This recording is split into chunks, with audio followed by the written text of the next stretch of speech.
evening ka-electrician. Ituturo ko po sa inyo ang pinaka-basic wiring ng isang ilaw at isang switch. Ito po ay basic sa isang bahay. Ngayon, ituturo ko na sa inyo ang wiring niya. Una, ang live ng power supply, itatap mo siya sa switch. Kahit alin naman ang unahin mo, ikaw lang, wala problema kung alin ang gusto mong unahin.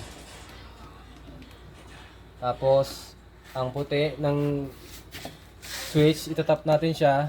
Kahit alin dito sa kahit anong kulay dito sa may ilaw, okay lang din yan, walang problema. Basta ang live ng main supply, doon mo ikakabit sa may switch. Tapos, ang ground ng main supply, ikakabit mo siya ngayon sa isang wire ng ilaw.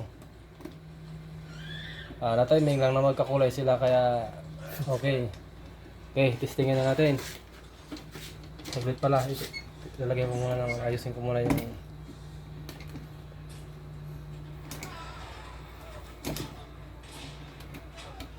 kahit wag na natin tipan, itabi ko na lang.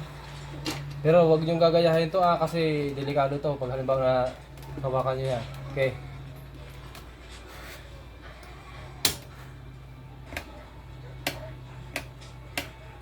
Yan na.